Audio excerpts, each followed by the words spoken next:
লাখো কোটি শুকরিয়া আল্লাহ পাক আমাদেরকে লম্বা একটা বিরতির পর আবারও আল কোরআন নিয়ে কোরআনি মজলিস কায়েম করার তৌফিক দিয়েছেন, আমাদেরকে অংশগ্রহণ করার তৌফিক দিয়েছেন। শুকরিয়া আদায় করি আলহামদুলিল্লাহ।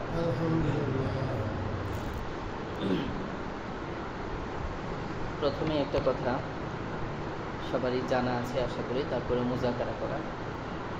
আমাদের যে অংশগুলো এখন তাফসীর হচ্ছে, আলোচনা হচ্ছে, আমাদের মোটামুটি বেশিরভাগ মানুষের এগুলো মুখস্থ আছে, তাই না? তো তারপরেও কোরআন মাজিদ নিয়ে প্রতিবারই বসা হয়। কোরআন মাজিদ নিয়ে বসার আলাদা কি কোনো ফায়দা আছে কিনা, কি বলেন? কোরআন মাজিদ নিয়ে যে আমরা বসি আলাদা, এই যে কোরআনটা খুলে বসলাম, কোরআন না খুললে কোরআন রেখে দিলেও অসুবিধা ছিল না।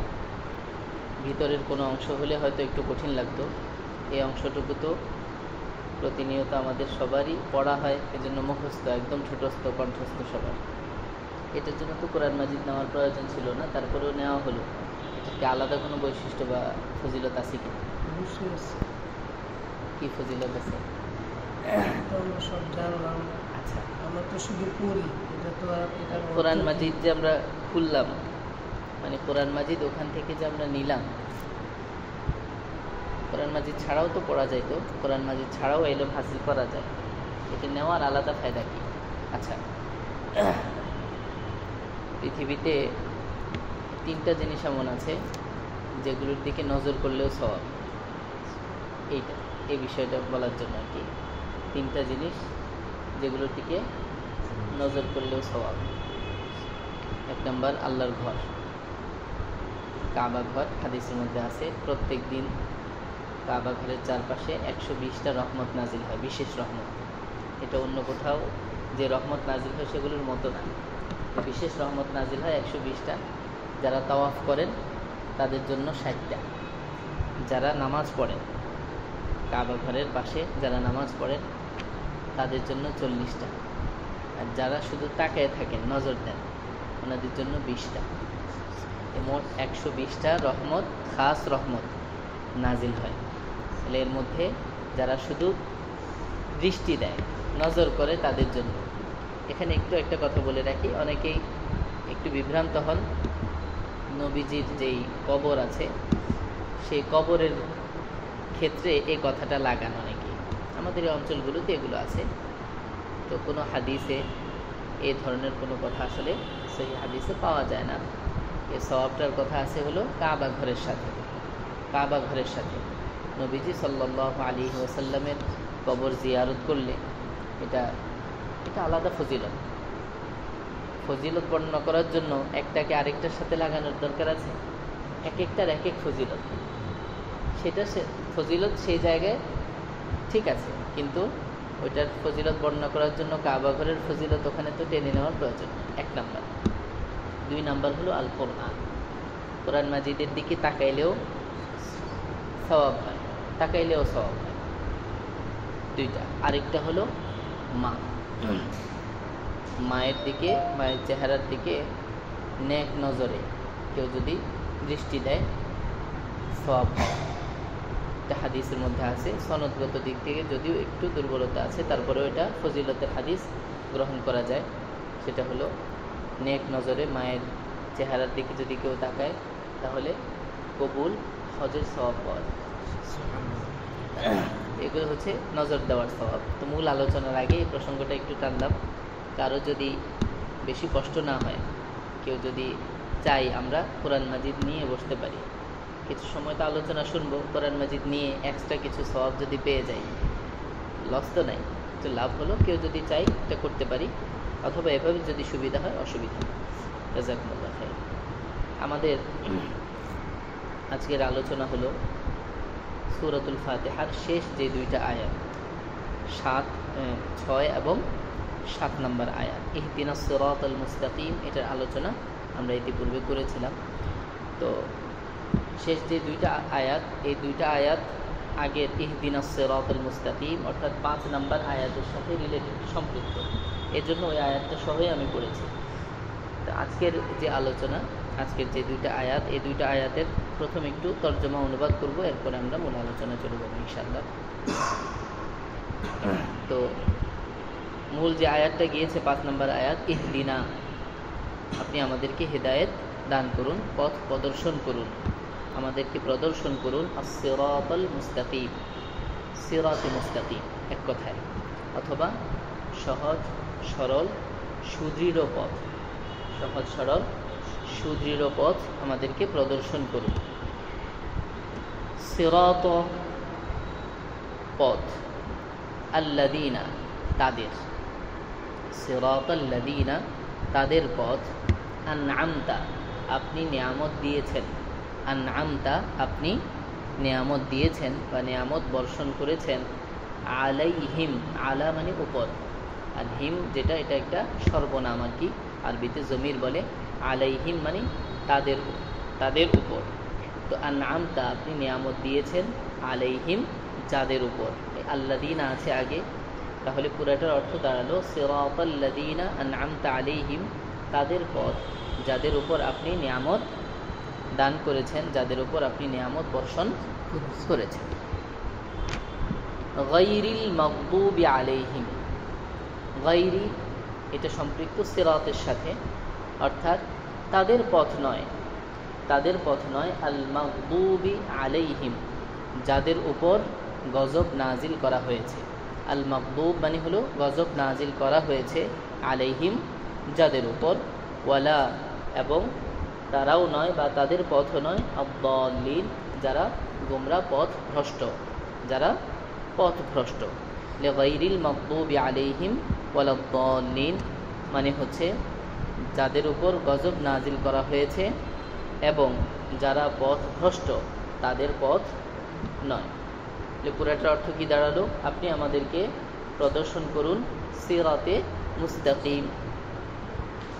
সিরাতে মুস্তাকিম মানে কোনটা, যে তাদের পথ, তাদের পথ যাদের উপর আপনি নিয়ামত নাজিল করেছেন বা বর্ষণ করেছেন, তাদের পথ নয় যাদের উপর গজব নাজিল করা হয়েছে, এবং তাদেরও পথ নয় যারা পথ ভ্রষ্ট। শাব্দিক এবং মৌলিক অনুবাদটা আমরা শেষ করলাম। এই দুই আয়াতের মাধ্যমে সূরাতুল ফাতিহা শেষ হয়ে গেল। কিছু ব্যাখ্যা সাপেক্ষ আলোচনা এখানে অত্যন্ত জরুরি এবং গুরুত্বপূর্ণ আলোচনা। প্রথমেই একটা বিষয় দেখেন, আমরা যদি ধরেন কাউকে প্রশ্ন করি যে এখান থেকে একটা বাজার আছে রাজগঞ্জ, আমি প্রশ্ন করলাম যে রাজগঞ্জের পথটা কোনটা, রাজগঞ্জের পথ কোনটা, উত্তরটা কি হবে স্বাভাবিক? এই প্রশ্নের উত্তর কিভাবে দেওয়া হয়, ওই পথ, একটা প্রশ্নের সাথে রিলেটেড উত্তর দেওয়া লাগে। তো প্রশ্ন করলাম হলো পথ কোনটা, তো প্রশ্নের সাথে রিলেটেড উত্তর হলো কি, ওই পথ যেটি ধরেন হাই স্কুলের দক্ষিণ পাশ দিয়ে গিয়েছে, ঠিক আছে, এভাবে একটা কথা। অর্থাৎ পথের ডেফিনেশন কি বলে, সংজ্ঞা দিব আমরা। আল্লাহ পাক রব্বুল আলামিন এখানে পথের সংজ্ঞা দিয়েছেন আশ্চর্য একটা অভিনব পদ্ধতিতে। কি পদ্ধতি? অভিনব পদ্ধতি, এবং এটা অত্যন্ত গুরুত্বপূর্ণ শিক্ষণীয় বিষয়। আল্লাহ বলতেছেন সিরাতা আল্লাযীনা আনআমতা আলাইহিম, পথের পরিচয় হলো পথ দিয়ে নয়, পথের পরিচয় পথচারীদের পরিচয়ের মাধ্যমে। কথা বুঝতে পারছেন? এই পথের পরিচয় হচ্ছে কি, পথের পরিচয় পথ দিয়ে নয়, পথচারীদের দিয়ে। স্বাভাবিক যে জবাবটা আসার কথা ছিল এর চেয়ে একটু ভিন্ন পথে আল্লাহ পাক চললেন। এটার মাধ্যমে অত্যন্ত গুরুত্বপূর্ণ একটা মেসেজ আমাদেরকে দেওয়া হয়েছে। সেটা হলো যে সিরাতে মুস্তাকিমে যদি চলতে হয় তাহলে সারাদিন বসে বসে পথের সংজ্ঞা পড়লাম, পথটা কেমন হবে, ঠিক আছে, অনেক কিছু পড়লাম, তো পথচারীদের পরিচয় জানলাম না, তাহলে এই পথে চলা সম্ভব না। এই পথে চলার জন্য অত্যন্ত জরুরি হলো কি, এই পথে চলে যারা গন্তব্যে পৌঁছেছেন সেই গন্তব্যে পৌঁছা মানুষগুলোর পরিচয় জানা, এটা অত্যন্ত জরুরি এই পথে চলার জন্য। কোরআন মাজিদের এই অংশটুকু থেকে আমরা এই বিষয়টা অত্যন্ত স্পষ্টভাবে বুঝলাম। সিরাতা আল্লাযীনা আন'আমতা আলাইহিম, আল্লাহ পাক কিভাবে বলেছেন যে ওই তাদের পথ, সেই পথ নয়, কি তাদের পথ। উত্তর আসার কথা ছিল কি সেই পথ, যেই পথ এই, যেই পথ এই, এই গুণ, পথের গুণ বলার কথা ছিল, না তা না বলে বললেন যে তাদের পথ, যাদের পরিচয় হলো এই যে তাদেরকে আল্লাহ পাক কি দিয়েছেন, নিয়ামত দিয়েছেন, নিয়ামত দিয়েছেন। তাহলে কি বললাম, এখান থেকে বোঝা গেল যে সিরাতে মুস্তাকিমে চলার জন্য পথচারী বা এই পথে চলে যারা গন্তব্যে পৌঁছেছেন তাদের পরিচয়, তাদের সঙ্গ লাভ, এটা অত্যন্ত জরুরি। এটা কি অত্যন্ত জরুরি। এরপরে আসেন পথচারীদের, তাহলে পথচারীদের পরিচয় আল্লাহ পাক দিলেন। পথচারীদের পরিচয় যে আল্লাহ পাক দিচ্ছেন, শুধুমাত্র পথচারীদের পরিচয়টুকু দিয়ে দিলেই তো হয়ে যেত। সিরাতাল্লাযীনা আন'আমতা আলাইহিম এতটুকু পর্যন্ত কি পথ, পথচারীদের পরিচয়। আমরা আগেই বলেছিলাম কোরআন মাজিদ এমনিতেই সংক্ষিপ্ত কিতাব, উসুলি মৌলিক কথাগুলো কোরআন মাজিদে আনা হয়েছে। এর মধ্যে আবার সূরাতুল ফাতিহা হলো কোরআন মাজিদের কি ভূমিকা। ভূমিকা তো হয় কি আরো সংক্ষিপ্ত। তো আমরা সঠিক পথটা চাচ্ছি, তো পথচারীদের মাধ্যমেই না হয় পরিচয় দেওয়া হলো, বাস এতটুকু দিলেই তো যথেষ্ট ছিল। পথচারীদের পরিচয় দিতে গিয়েও আল্লাহ পাক আরেকটা অভিনব কথা বললেন, শুধু পথচারীদের কথা বলেননি, পাশাপাশি এই পথে চলে যারা বিপদগামী হয়ে গেছে তাদের কথা বলেছেন। কথাগুলো একটু নোট করেন, গুরুত্বপূর্ণ কথা। শুধু পথচারীদের পরিচয় দিয়ে ক্ষান্ত হন নাই, কি বলেছেন, এই পথে চলতে গিয়ে আবার যারা বিপদগামী হয়ে গিয়েছে তাদের কথাও এনেছেন, গায়রিল মাগদুবি আলাইহিম ওয়ালাদ-দাল্লিন। সংক্ষিপ্ত কিতাব, আবার হচ্ছে ভূমিকা কতটা গুরুত্বপূর্ণ হলে আল্লাহ পাক রব্বুল আলামিন পথের পরিচয়ে প্রথমে আনলেন পথচারীদের পরিচয়, আবার পথচারীদের কথা বলতে গিয়ে যারা বিপদগামী হয়ে গিয়েছেন তাদের কথাও উল্লেখ করেছেন। 2 নম্বর কথা, 2 নম্বর কথা বোঝা গেল। তো 2 নম্বর কথা থেকে কি বুঝলাম আমরা এটা বুঝলাম, প্রথম কথা থেকে আমরা বুঝেছি যে এই পথে চলতে হলে পথচারী যারা গন্তব্যে পৌঁছেছে সেই পথচারীদের পরিচয় আমাদের জানা লাগবে। 2 নম্বর পয়েন্ট থেকে আমরা বুঝলাম শুধুমাত্র যারা গন্তব্যে পৌঁছেছে সেই পথচারীদের পরিচয় জানলেই কি যথেষ্ট নয়, বরং বিপদগামী যারা হয়েছে, পথভ্রষ্ট যারা হয়ে গিয়েছে, এই পথ থেকে ছিটকে পড়ে গেছে তাদের কথাও জানা লাগবে। এটা এখান থেকে বুঝলাম 2 নম্বর পয়েন্ট। 3 নম্বর পয়েন্ট হলো এই যে 2টা পয়েন্ট এখান থেকে, এখানে মূলত আল্লাহ পাক রব্বুল আলামিন 3টা দলের কথা বলেছে। কয়টা দল? 3টা দল। 3 নম্বর পয়েন্টটা হলো পথচারীদের পরিচয় আল্লাহ পাক যে দিলেন এটা দিলেন সংক্ষিপ্ত করে, আর বিপদগামীদের পরিচয় যে দিলেন এটা দিলেন একটু ওইটার চেয়ে বিস্তারিত, ওইটার চেয়ে একটু লম্বা করে, এবং ওইটা 2টা ধাপে। কথা বুঝতে পেরেছেন? 2টা ধাপে পরিচয় দিয়েছেন। আবার বলছি, পথচারীদের পরিচয় দিয়েছেন কয়টা কথায়? এক কথায় সংক্ষিপ্ত করে। আর বিপদগামীদের পরিচয় যেখানে দিয়েছেন সেখানে একটু লম্বা করেছেন, 2টা পর্যায়ে বর্ণনা করেছেন। গায়রিল মাগদুবি আলাইহিম একটা, আবার কি ওয়ালাদ-দাল্লিন। ঠিক আছে? তাহলে এখান থেকে তৃতীয় কথা থেকে আমরা যেটা বুঝি সেটা হলো এই যে সিরাতে মুস্তাকিম, এই পথে চলার ক্ষেত্রে পথচারীদের পরিচয়ের চেয়ে বিপদগামী যারা তাদের ব্যাপারে সতর্কতা অনেক বেশি জরুরি, অনেক বেশি জরুরি। একটা পথে আমরা যখন চলি, একটা গাড়ি যখন চালাই, গাড়ির মধ্যে ন্যূনতম 2টা জিনিস অবশ্যই থাকতে হয়। একটা হলো গতি, আরেকটা হলো ব্রেক। এটা হলো কি গতি থাকতে হয়, আরেকটা হলো ব্রেক থাকতে হয়। এক এক রাস্তায় এক এক ধরনের গতি, এক এক ধরনের ব্রেক। হাইওয়েতে ধরেন মানে 100 সিসির উপরে বা 110 সিসির উপরে যে গাড়িগুলো অনেক জায়গায় আছে, এগুলো ওই হাইওয়েতে চলা কি নিষিদ্ধ, বা চললেও কিছু নিয়মকানুন মেনে চলতে হয়। তো আল্লাহ পাক রব্বুল আলামিন যেন বোঝাচ্ছেন এই পথে যে আমরা চলব, এই পথে চলার ক্ষেত্রেও কি আছে, গতি আছে, ব্রেক আছে, পজিটিভ দিক আছে, আবার কি নেগেটিভ দিক আছে, ইতিবাচক দিক আছে, নেতিবাচক দিক আছে। তার আছে না, কারেন্টের তার, এর মধ্যে দুইটা তার থাকে না, এটা পজিটিভ আর এটা নেগেটিভ। সিরাতে মুস্তাকিম এটাও কি একটা পথ। এই পথে চলার জন্য একদিকে হলো গতি লাগবে, আরেকদিকে কি লাগবে, ব্রেক লাগবে। তা আল্লাহ পাক গতির ক্ষেত্রে কথা বললেন কি অল্প, আর ব্রেকের ক্ষেত্রে কথা বললেন কি বেশি। মানে কি, সিরাতে মুস্তাকিমে চলার জন্য গতির চেয়ে ব্রেকের দিকে নজর দেওয়া লাগবে বেশি। কথা বুঝতে পেরেছেন? এই পথে প্রচুর পরিমাণ মানুষ হোঁচট খায়, প্রচুর পরিমাণ মানুষ বিভ্রান্ত হয়, প্রচুর মানুষ ছিটকে পড়ে যায় পথ থেকে, এবং অনেক ধরনের সমস্যা, অনেক সংকট এই পথে তৈরি হয়। এদিক সেদিক থেকে নানানজন নানানভাবে আপনাকে ডাকবে, এখানে নিবে, সেখানে নিতে চাবে। এটা হলো, এখান থেকে আমরা বুঝি যে আল্লাহ পাক রব্বুল আলামিন এই পথের গতির চেয়ে এই পথের ব্রেকের ব্যাপারে বা এই পথের ক্ষতি কিভাবে হয় এই ব্যাপারে আলোচনা বেশি করেছেন। কেন করেছেন? সতর্কতাটা বেশি জরুরি, এজন্য। 3 নম্বর পয়েন্টটা বোঝা গেল। 3 নম্বর পয়েন্টটা কি বলেন তো?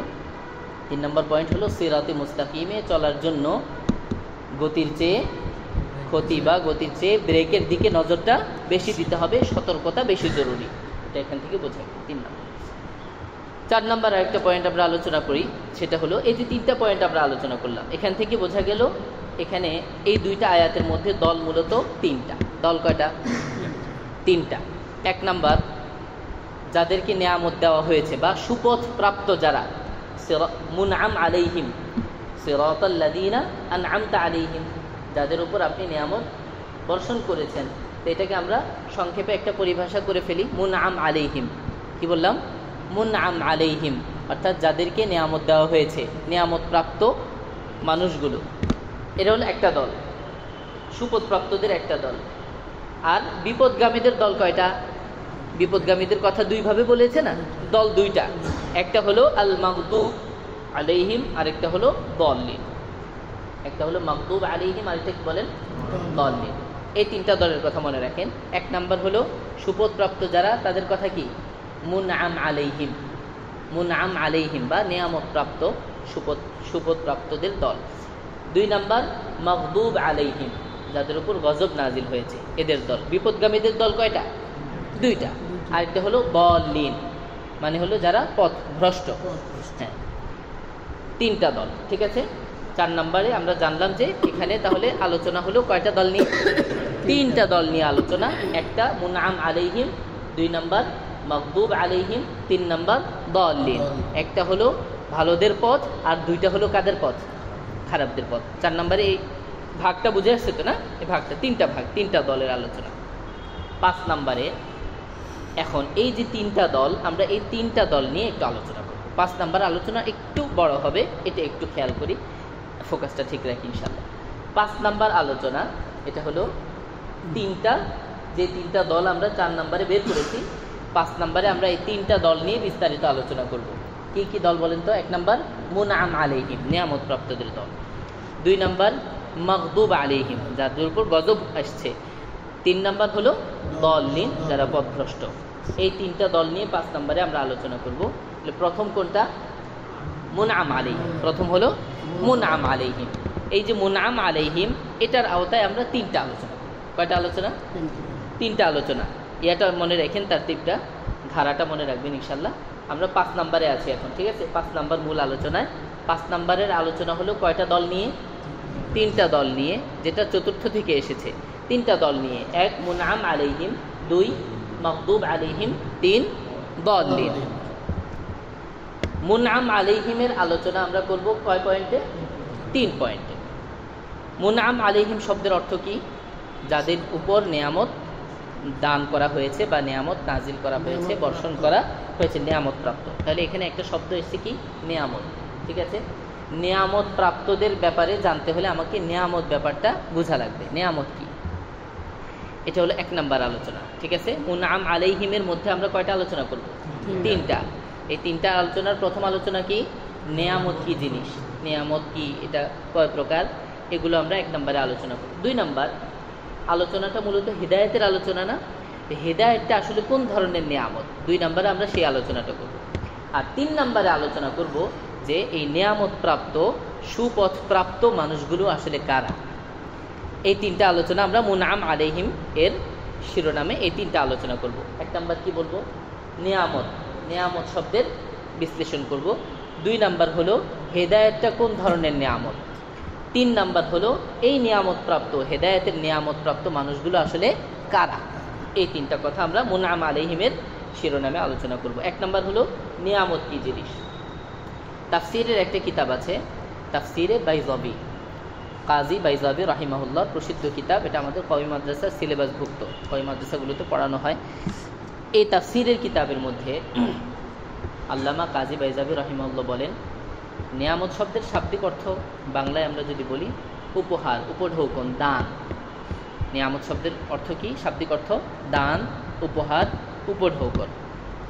স্বাভাবিক পরিভাষায় নিয়ামত মানে হচ্ছে, তিনি বলেন, এমন অবস্থা যে অবস্থায় মানুষ স্বাচ্ছন্দ্য বোধ করে।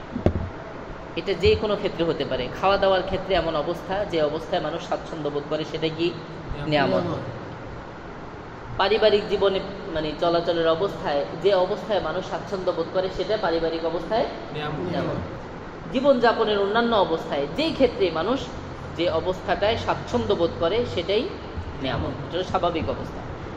আর শরীয়তের পরিভাষায়, আমাদের ইসলামী শরীয়তের পরিভাষায় নিয়ামত হলো, একটু খালি লাগাই দিতে হবে, আল্লাহ, আল্লাহ পাকের পক্ষ থেকে প্রদত্ত যে অবস্থায় মানুষ স্বাচ্ছন্দ্য বোধ করে, সেটাই হলো নিয়ামত।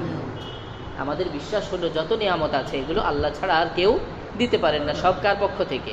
আল্লাহর পক্ষ থেকে। তো ইসলামী শরীয়তের পরিভাষায় নিয়ামত হলো আল্লাহর পক্ষ থেকে যে অবস্থাটা আমাদেরকে দান করা হয়েছে, যে অবস্থায় আমরা স্বাচ্ছন্দ্য বোধ করি, যে কোনো অবস্থায় হোক না কেন, সেটাই হলো কি?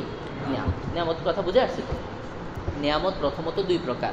নিয়ামত প্রথমত 2 প্রকার, দুনিয়াবি নিয়ামত, আরেকটা হলো উখরবি নিয়ামত, আখিরাতের নিয়ামত। প্রথমত 2 প্রকার, এক হলো দুনিয়াবি নিয়ামত, আরেকটা কি? আখিরাতের নিয়ামত। আখিরাতের নিয়ামতটা এক পাশে রাখেন, দুনিয়াবি নিয়ে একটু আগাই আমরা। দুনিয়াবি নিয়ামতটা আবার 2 প্রকার। দুনিয়াবি নিয়ামতটা কয় প্রকার? 2 প্রকার। একটা হলো ওয়াহবি, আরবিতে বলে ওয়াহবি, মানে আল্লাহ প্রদত্ত। আরেকটা হলো কাসবি, কিছুটা নিজের অর্জিত। পুরোটা তো নিজের অর্জিত হয় না, কোনো কিছু আমাদের নিজেদের অর্জিত হয়, কিছু না কিছু আল্লাহ পাকের দেওয়া থাকে, ওখান থেকে একটু প্রসেস করে মানে কাজে পরিণত করতে হয়। আচ্ছা, তাহলে এই 2টা প্রকার দুনিয়াবি কি কি? ওয়াহবি মানে আল্লাহ প্রদত্ত, আর কাসবি মানে হলো কি? নিজের কিছুটা নিজের অর্জিত, চেষ্টা প্রচেষ্টায় অর্জিত। আচ্ছা, এই ওয়াহবি আর কাসবি এগুলো আবার 2 প্রকার করে। ওয়াহবিটা 2 প্রকার, একটা হলো রুহানি আর একটা হলো জিসমানি। রুহানি মানে আভ্যন্তরীণ, জিসমানি মানে বাহ্যিক। রুহানি মানে কি বলেন? আভ্যন্তরীণ। জিসমানি মানে বাহ্যিক। কাসবি যেটা, সেটাও আবার 2 প্রকার, রুহানি, জিসমানি। প্রকার বুঝে আসছে? বলেন তো দুনিয়াবি নিয়ামত 2 প্রকার কি কি? ওয়াহবি, কাসবি। ওয়াহবি মানে আল্লাহ প্রদত্ত, কাসবি মানে কিছুটা নিজের চেষ্টা প্রচেষ্টায় অর্জিত। আচ্ছা, ওয়াহবি এটা আবার 2 প্রকার কি কি? রুহানি আভ্যন্তরীণ, জিসমানি বাহ্যিক। হ্যাঁ, আর আরেকটা হলো কাসবি, নিজের কিছুটা চেষ্টায় উপার্জিত অর্জিত, সেটাও আবার 2 প্রকার, রুহানি, জিসমানি। একটু উদাহরণ দিলে বুঝবেন আপনারা। প্রকার এখানেই শেষ। দুনিয়াবির যে প্রকারগুলো, এটা এখানেই শেষ। একটু উদাহরণ নেন। আমরা কি বললাম? ওয়াহাবি। ওয়াহবি মানে আল্লাহ প্রদত্ত। আল্লাহ প্রদত্ত কয় প্রকার বললাম? 2 প্রকার, রুহানি, জিসমানি, আভ্যন্তরীণ আর বাহ্যিক। আল্লাহ প্রদত্ত রুহানি দুনিয়াবি নিয়ামত কি? যেমন রূহ, এটাও আল্লাহ প্রদত্ত কি? দুনিয়াবি আভ্যন্তরীণ নিয়ামত। এটা আভ্যন্তরীণ না, দেখা যায় নাকি? এটা আভ্যন্তরীণ না? আভ্যন্তরীণ। আমাদের কানে একটা রূহ আছে, চোখে এক ধরনের রূহ আছে, পুরো শরীরে দেহে প্রত্যেকটা অঙ্গ প্রত্যঙ্গ পরিচালনার জন্য আভ্যন্তরীণ একটা কি আছে? শক্তি আছে, রূহ আছে। যে রূহের ব্যাপারটা দুনিয়ার কেউ ধরতে পারে না, এটা একমাত্র কার ব্যাপার? আল্লাহ পাকের ব্যাপার। আল্লাহই জানে যে এটা কি জিনিস। কেমন? এটা আভ্যন্তরীণ একটা বড় নিয়ামত। এমনি ভাবে আমাদের যে আকল আছে, দেখা যায় নাকি? দেখা তো যায় না। এই আকলটা কি? আভ্যন্তরীণ, ওয়াহবি, আল্লাহ প্রদত্ত দুনিয়াবি একটা নিয়ামত, আকল। এমনিভাবে আমাদের বিবেক, বুদ্ধি, মানে যা কিছু আছে ভিতরগত, সব কিছু হলো কি? আভ্যন্তরীণ, আল্লাহ প্রদত্ত দুনিয়াবি নিয়ামত। বাহ্যিক আল্লাহ প্রদত্ত দুনিয়াবি নিয়ামত কি? যেমন এই যে আমাদের শরীরের গঠন যে আল্লাহ পাক দান করলেন, সৃষ্টি করলেন, এটা কি বাহ্যিক আল্লাহ প্রদত্ত নিয়ামত। এমনিভাবে আল্লাহ পাক যে আমাদের অঙ্গ প্রত্যঙ্গগুলো সুঠাম করলেন, সুন্দর করলেন, এগুলো সব কি, এবং বাহ্যিকভাবে আমাদের সুস্থতার যে জিনিসগুলো আছে এগুলো সব হলো কি বাহ্যিক আল্লাহ প্রদত্ত ওয়াহবি নিয়ামত। কেমন? বাহ্যিক আল্লাহ প্রদত্ত ওয়াহবি নিয়ামত। আচ্ছা, কাসবি নিয়ামত, এটাও আবার কি বলেছিলাম? দুই প্রকার, রুহানি, জিসমানি। কাসবি মানে কি নিজের চেষ্টা, কিছুটা চেষ্টা প্রচেষ্টায় অর্জিত। রুহানি চেষ্টা প্রচেষ্টা অর্জিত কি, যেমন ধরেন আমরা কেউ যদি আমাদের তাজকিয়াতুন নাফস বলে এটাকে, অন্তরটাকে পরিশুদ্ধ করি, আমাদের অন্তরে হিংসা আসতে চায়, লোভ আসতে চায়, মানুষের ব্যাপারে অহংকার আসতে চায়, কেমন, অন্যের ভালো আমরা দেখতে পারি না, ঠিক আছে, পরশ্রী কাতর, অন্যের ভালো দেখলে কাতর হয়ে যায়। তো এরকম বেশ কিছু দোষ আছে, কিছু মরজ আছে, কিছু রোগ আছে যেগুলো আমাদের কোথায় বলেন? ভিতরে। এটা কাসবি মানে আমাদের নিজেদের চেষ্টা প্রচেষ্টার অর্জনে আমরা চাইলে এই রোগবালাগুলো সারিয়ে নিতে পারি। এটা কি ধরনের অর্জন, কি ধরনের নিয়ামত বলেন তো? কাসবি নিয়ামত। আল্লাহ পাক আমাদেরকে যে শক্তি দিয়েছেন সেটার কিছুটা সৎ ব্যবহার করে আমরা এই কাজটা করতে পারি। তো এটা হলো একদিকে আমাদের চেষ্টায় হয়েছে, বাকি এটা বাহ্যিক না, এটা কি উজ্জ, এটা হলো আভ্যন্তরীণ কাসবি নিয়ামত। আচ্ছা, বাহ্যিক কাসবি নিয়ামত কি? যেমন ধরেন আল্লাহ পাক আমাদের সৌন্দর্য দিয়েছেন, চুল দিয়েছেন, চুলটা পরিপাটি করে আপনি রাখলেন, এটা সুন্নত। কেমন? আপনি আপনার দেহটাকে, শরীরটাকে সুন্দর করে রাখলেন, এটা কি? এটা একটা সুন্নত। এবং দেখেন, সম্পদ যদি আপনি অর্জন করেন, সম্পদ কামাই করেন, এটা কি কাসবি নিয়ামত, সম্পদ। এবং ইজ্জত, সম্মান, এটা যদি আপনি কি করেন, অর্জন করেন, এটাও কি কাসবি নিয়ামত, বাহ্যিক নিয়ামত। তাহলে এই মোটামুটি আমাদের কাসবি নিয়ামতগুলো, যেগুলো আমাদের কিছুটা চেষ্টা প্রচেষ্টা অর্জিত হয়ে থাকে, এগুলো এভাবে দুই প্রকার, রুহানি আর কি জিসমানি। তো ওদিকে হলো ওয়াহবি দুই প্রকার, রুহানি জিসমানি, আবার আরেকদিকে কাসবিও হলো দুই প্রকার, রুহানি আর জিসমানি, আভ্যন্তরীণ বাহ্যিক। আরেকটা রয়ে গিয়েছিল কি উখরবি নিয়ামত। দুনিয়াবি নিয়ামতের চারটা করলাম আমরা।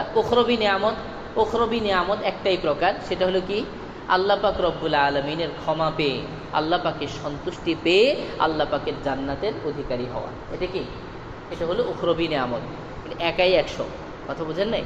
উখরবি নিয়ামত হলো কি আল্লাহ পাকের ক্ষমা পেয়ে, আল্লাহ পাকের সন্তুষ্টি পেয়ে, আর ডান হাতে আমলনামা পেয়ে কোথায় চলে যাওয়া?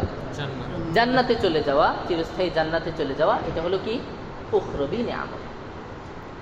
আমরা মুনআম আলাইহিমের আলোচনা করছি। এই আলোচনায় আমরা কয়টা কথা বলবো? তিনটা পয়েন্টে কথা বলবো। 1 নম্বর পয়েন্টের আলোচনা হলো নিয়ামত কত প্রকার ও কি কি, এই বিষয়টা আমরা আলোচনা করলাম, নিয়ামতের সংজ্ঞা।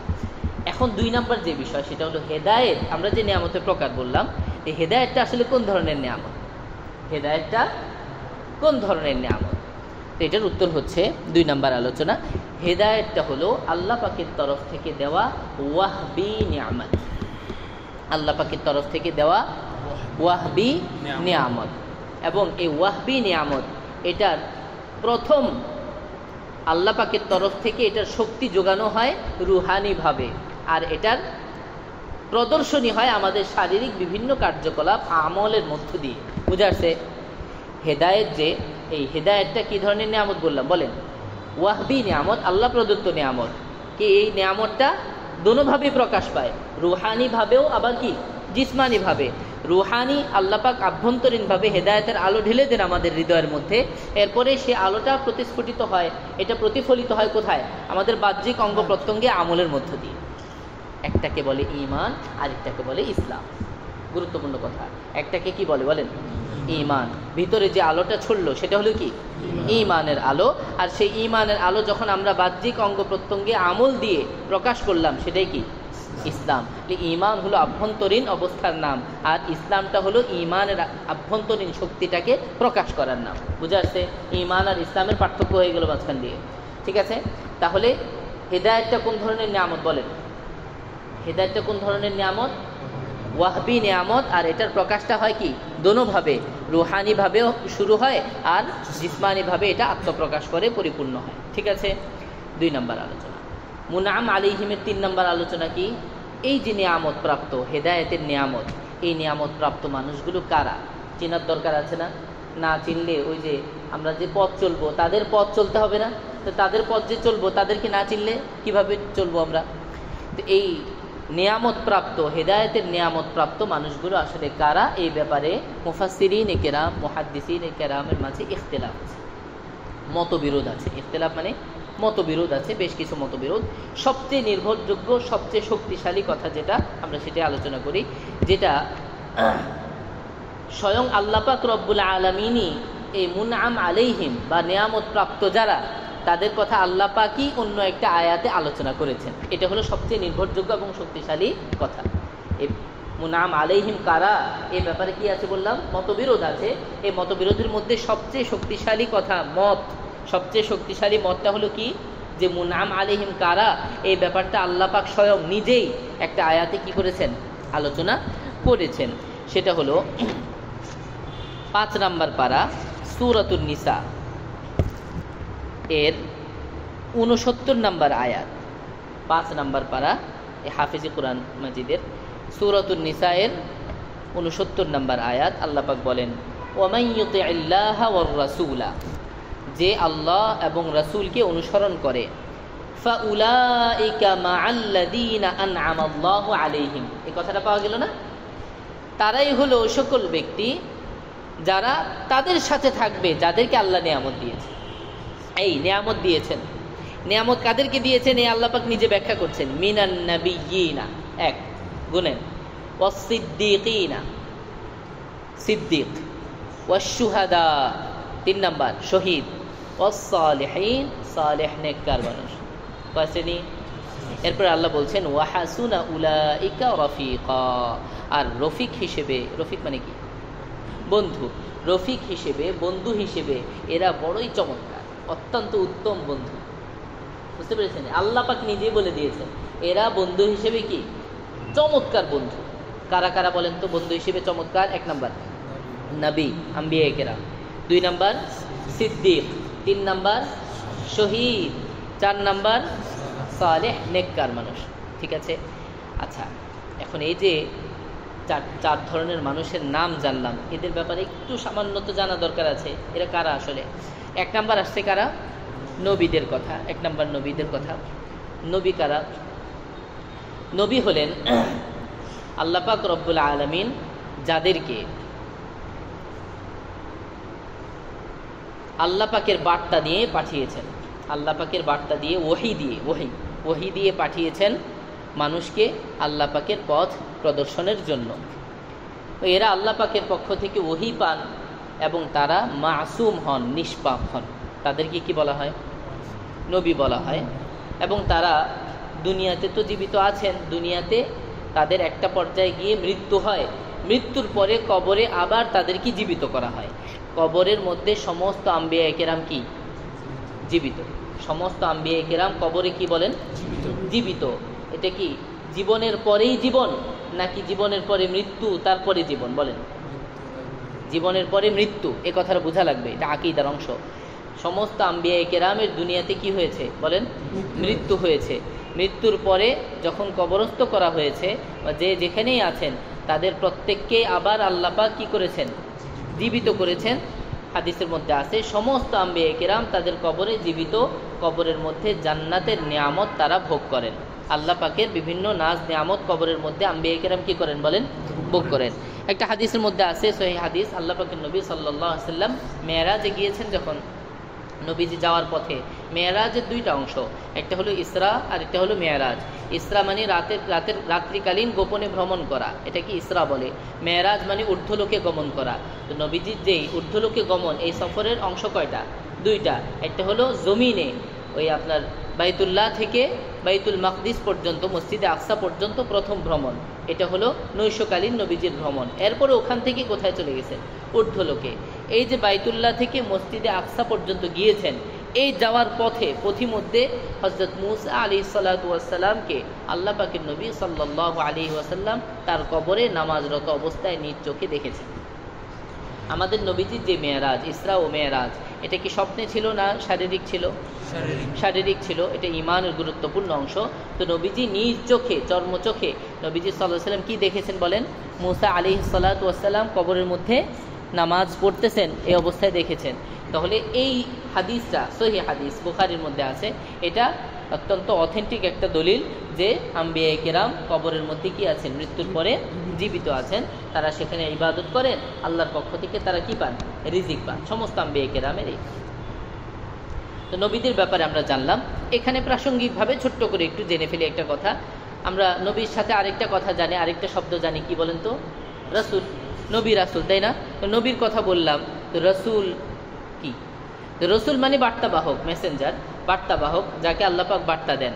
তো নবী যিনি, তাকেও আল্লাহ পাক ওহী করেন, রাসূলকেও আল্লাহ পাক ওহী করেন। দুইজনের মাঝে একটু পার্থক্য আছে, ছোট্ট একটু পার্থক্য মনে রাখবেন, সহজ। নবী যারা হন তারা নতুন কোনো শরীয়ত নিয়ে আসেন না। নবী যারা হন তারা কি নতুন কোনো শরীয়ত নিয়ে আসেন না। শরীয়ত মানে কি? জীবন ব্যবস্থা। শরীয়ত মানে জীবন ব্যবস্থা, আমাদের জীবন পরিচালনার জন্য যেই একটা নীতিমালা, কানুন লাগবে, এগুলো আল্লাহ পাক আমাদেরকে দিয়ে দিয়েছেন। বিভিন্ন সময় বিভিন্ন নিয়ম নীতি দিয়েছেন। সর্বশেষ নিয়ম নীতির কিতাব হলো কি? আল কোরআন, এই শরীয়ত। তো সমস্ত আম্বিয়া কেরামকে আল্লাহ পাক নতুন শরীয়ত দেন নাই। নবীদেরকে পূর্ববর্তী কোনো রাসূল যাকে একটা বিশেষ শরীয়ত দিয়েছিলেন, সেই শরীয়তের দাওয়াতটা নতুন করে আবার পুনরুজ্জীবিত করার জন্য নবীকে দায়িত্ব দেওয়া হয়। কথা পরিষ্কার তো? রসুলদেরকে কি দেওয়া হয় বলেন? শরীয়ত দেওয়া হয়। রসুলদেরকে একটা শরীয়ত, জীবন ব্যবস্থা দিয়ে দেওয়া হয়। নবীদেরকে নতুন কোনো কি দেওয়া হয় না, জীবন ব্যবস্থা বা শরীয়ত দেওয়া হয় না। পূর্বের যে রসুল পাঠানো হয়েছে, তারপরে যিনি নবী হিসেবে আসেন, তিনি পূর্বের রসুলের শরীয়তটাকেই আবার মানুষের কাছে নতুন করে প্রচার করেন। যারা ভুলে বসে আছে তাদেরকে আবার নতুন করে ইয়াদ দেন, যে যাতে করে তারা ওই শরীয়তটা ভুলে না যায়, আবার ওই শরীয়তের উপর উঠে আসতে পারে। বনী ইসরায়েলের মধ্যে শত শত নবী আল্লাহ পাক পাঠিয়েছেন। তো এটা হলো নবী রাসূলের পার্থক্য। বলেন তো তাহলে রসুল নতুন কি নিয়ে আসেন? বলেন শরীয়ত নিয়ে আসেন। আর নবী নতুন শরীয়ত না, পুরাতন যে শরীয়ত, সেই শরীয়তটাই আবার নতুন করে পুনরুজ্জীবিত করার জন্য বা ওই শরীয়তের দাওয়াত দেওয়ার জন্য নবীকে দায়িত্ব দেওয়া হয়। বুঝে আসছে পার্থক্যটা? তাহলে নবীর সংজ্ঞা আমরা মৌলিকভাবে জানলাম। 2 নম্বর কি? সিদ্দিক। সিদ্দিক কারা?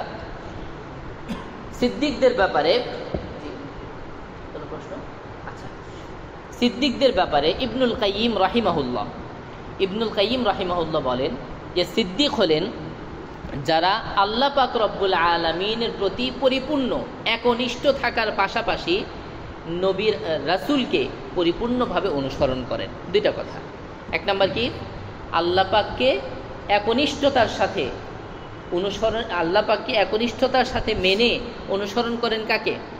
রাসূলকে। আল্লাহ পাককে একনিষ্ঠভাবে মানেন, একনিষ্ঠভাবে বিশ্বাস করেন, ইখলাসের সাথে বিশ্বাস করেন। আরবি শব্দ হলো ইখলাস। ইখলাসের সাথে আল্লাহ পাককে বিশ্বাস করেন, আর আল্লাহ পাকের বিশ্বাস এবং ইবাদতের ক্ষেত্রে পরিপূর্ণভাবে অনুসরণ করেন কাকে? রাসূলকে। এই 2টা শর্ত যার মধ্যে পাওয়া যাবে তিনি হলেন কি? সিদ্দিক। ঠিক আছে? কোরআন মাজিদেও ইবনুল কাইয়িম রাহিমাহুল্লাহর এই কথার সপক্ষে একটা দলিল পাওয়া যায়।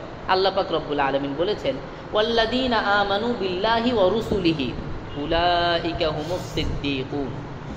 ওয়াল্লাযীনা আমানু বিল্লাহি ওয়া রুসুলিহি উলাইকা হুমুস সিদ্দিকুন। যারা আল্লাহর উপর পূর্ণ ঈমান এনেছে আর সমস্ত রাসূলদের উপর বিশ্বাস স্থাপন করেছে। এই বিশ্বাস স্থাপনের দ্বারা উদ্দেশ্য কি? বিশ্বাস এবং মানা, এই 2টা পরিপূর্ণ করেছে, তারাই হলেন কি? সিদ্দিক। সিদ্দিকের ব্যাপারে ছোট্ট একটা কথা এখানে আলোচনা করা লাগে, আমাদের বুঝতে সুবিধা হবে। আমরা সকলে আশা করি জানি, আমাদের নবীজি সাল্লাল্লাহু আলাইহি সাল্লামের পরে এই উম্মতে মুহাম্মাদিয়ার মধ্যে সবচেয়ে বড় তাকওয়াওয়ালা মানুষ হলেন কে? আবু বকর সিদ্দিক রাদিয়াল্লাহু আনহু, যার তাকওয়ার ব্যাপারে কোরআন মাজিদে আয়াত এসেছে, ওয়ায়াতাজান্নাবুহাল আতকা, সূরাতুল লাইলের আয়াত, ওয়ায়াতাজান্নাবুহাল আতকা। এই আতকা শব্দের তাফসীর মুফাসসিরিনে কেরাম করেছেন, সবচেয়ে তাকওয়াওয়ালা যিনি, তিনি হলেন কে? আবু বকর সিদ্দিক। তাহলে আবু বকর সিদ্দিক রাদিয়াল্লাহু আনহুকে আল্লাহ পাক স্বীকৃতি দিলেন কি? তিনি সবচেয়ে বড় তাকওয়াওয়ালা, উম্মতের সবচেয়ে বড় তাকওয়াওয়ালা। এই তাকওয়াওয়ালা মানুষটার একটা উপাধি, একটা লকব আছে কি? সিদ্দিক। এই সিদ্দিক লকবটা কিভাবে হয়েছে? আলবানী রাহিমাহুল্লাহ তার কিতাবের মধ্যে উল্লেখ করেছেন, সিদ্দিক শব্দটা, এই লকবটা, এটা এসছে হলো আমাদের নবীজি যখন মেরাজ থেকে ফিরেছেন, জানেন আপনারা তো, একজন ইমানদার এখানে একটা কথা অনেকে বলেন যে মক্কার কাফেররা ব্যঙ্গ করেছে, বিশ্বাস করতে চায় নাই। না, বিষয়টা একটু পর্যন্ত ক্ষান্ত ছিল না। একজন ঈমানদার তিনি এই কথাটা শুনেছেন যে নবীজি সাল্লাল্লাহু আলাইহি সাল্লাম মেরাজ থেকে এসে বলতেছেন যে শারীরিক তিনি সফর করেছেন এক রাতে। কোথায় চলে গেছেন? মসজিদে আকসায় গিয়েছেন, আবার ওখান থেকে ঊর্ধ্বলোকে ভ্রমণ করেছেন, একেবারে 7 আসমান সব কিছু দেখে থেকে আসছেন। এই কথাটা বলার পরে এক ঈমানদার মানুষ উনি সঙ্গে সঙ্গে মুরতাদ হয়ে গেছেন। নাউজুবিল্লাহ। কি হয়ে গেছেন? মুরতাদ হয়ে গেছেন। এটা বিশ্বাস করেননি উনি। বিশ্বাস না করে তিনি সরাসরি চলে আসছেন কার কাছে? আবু বকর সিদ্দিক রাদিয়াল্লাহু আনহুর কাছে। এসে তিনি তাকে বললেন, এরপর থেকে কথা মিল আছে, আপনারা যেটা জানেন আশা করি মিল আছে, যে আবু বকর তোমার বন্ধু তো এই কথা বলতেছে, এটা কিভাবে বিশ্বাসযোগ্য, এটা কি সম্ভব নাকি? তা আবু বকর সিদ্দিক রাদিয়াল্লাহু আনহু বললেন, আহা কাদা কল, উনি আসলে এভাবে বলেছেন, এরকম কথা বলেছেন? ও যে হ্যাঁ, এভাবেই তো বলেছেন। তো উনি বললেন যে মুহাম্মদ যদি এরকমভাবে বলে থাকে তাহলে তো এটা 100% ঠিক, এটাতে কোনো সন্দেহ নেই, কোনো সন্দেহ নেই। সে আবার জিজ্ঞেস করেছে, আরে বাপরে, এইরকম কথা এক রাতে এত এত ভ্রমণ করে আসছে, এরকম কথা বললেও তুমি বিশ্বাস করো? উনি বললেন যে আরে এরকম কেন, এর চেয়েও আরও কোনো অসম্ভব কথাও যদি তোমার কাছে মনে হয়, আরও অসম্ভব কোনো কথা তিনি বলেন, সেটাও আমি বিশ্বাস করব। তো নবীজি সাল্লাল্লাহু আলাইহি ওয়াসাল্লাম তখন তার উপাধি দিয়ে দিলেন সিদ্দিক। কথা বুঝতে পেরেছেন? উপাধি দিয়ে দিলেন কি? সিদ্দিক। আমরা সিদ্দিকের সংজ্ঞা দিচ্ছিলাম, এই ঘটনা থেকে আমরা সিদ্দিকের একটু ইশারা কিন্তু পাই। সিদ্দিক কাকে বলে? যিনি আসলে ইসলামটাকে পরিপূর্ণ আন্তরিকভাবে সত্যায়ন করেন। দ্বীনের সমস্ত বিষয়, কোরআন হাদিস, সহিহ হাদিসে যা কিছু আমাদের কাছে সঠিকভাবে নবীজির মাধ্যমে এসেছে, সঠিক সনদে, সব কিছুকে আসার সাথে সাথে কোনো প্রশ্ন ছাড়া, কোনো দ্বিধা ছাড়া যে গ্রহণ করতে পারে, সেই আসলে কি? সিদ্দিক। যার মনে কোনো দ্বিধা নাই, কোনো সন্দেহ সংশয় হয় না। কোরআন মাজিদে যা এসেছে, সহিহ হাদিসে যা এসেছে, এটা 100% সত্য, আমার মনে কি নেই, কোনো সন্দেহ নাই, তাহলে সেই কি? সিদ্দিক। সিদ্দিক দুনিয়াতে শুধু একজনই আসবে তা নয়, সিদ্দিক সেও হতে পারে যে এই যুগেও সিদ্দিকওয়ালা গুণ লাভ করতে পারবে। কথা বুঝে আসছে? আবু বকর রাদিয়াল্লাহু আনহুর যে সিদ্দিকী গুণ ছিল, সেই গুণ যদি এই যুগেরও কেউ লাভ করতে পারে, সেও কি হবে? সিদ্দিক হবে। পার্থক্য শুধু এতটুকুই, তাকে সিদ্দিক বলার মতো কোনো নবী এখন নাই, সেই সময় ছিলেন। বাকি সিদ্দিক নাম এটা আসল জায়গায় কিন্তু লেখা হয়ে যাবে ইনশাল্লাহ। আসল জায়গায় লেখা দিয়েই তো কথা, দুনিয়ার লেখার দরকার আছে? দুনিয়া কেউ যদি সিদ্দিক না বলে অসুবিধা তো নাই, কিয়ামতের ময়দানে যদি সিদ্দিক বলে একটা ডাক দেওয়া হয়, আর কোনো কিছুর প্রয়োজন আছে? আল্লাহ পাক আমাদেরকে সেই কাতারে শামিল করেন। আমিন। 2 নাম্বার সিদ্দিকদের ব্যাপারে আমরা বুঝলাম। 3 নাম্বার শহীদ। শহীদ শব্দটা যখন ব্যাপকভাবে বলা হয়, তখন শহীদ দ্বারা উদ্দেশ্য হলো যে ব্যক্তি আল্লাহ পাকের দ্বীন উঁচু করার জন্য, আল্লাহ পাকের দ্বীন উঁচু করার জন্য সশস্ত্র সংগ্রাম, ময়দানের সশস্ত্র সংগ্রাম করে শহীদ হয়েছে, মৃত্যুবরণ করেছে, সেই হলো কি? প্রকৃত শহীদ। শহীদের আরো অনেক প্রকার আছে, এই জন্য প্রকৃত বললাম। শহীদে হাকিকি আরেকটা প্রকার আছে, শহীদে হুকমি। হুকমি বিধানগত শহীদ। বিধানগত শহীদের মধ্যে অন্যতম, যেমন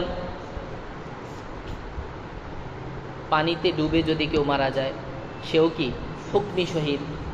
অ্যাক্সিডেন্টে যদি কেউ মারা যায়, সেও কি? হুকমি শহীদ। বজ্র আঘাতে কেউ যদি মারা যায়, সেও কি? হুকমি শহীদ। এরকম অনেক শহীদ আছে, এগুলো সব কি? কি শহীদ বলেন? হুকমি শহীদ। কোনো জালেমের বিরুদ্ধে অবস্থান নিয়ে বর্তমান সময়ে এরকম অনেকেই মারা যাচ্ছে না মুসলিম?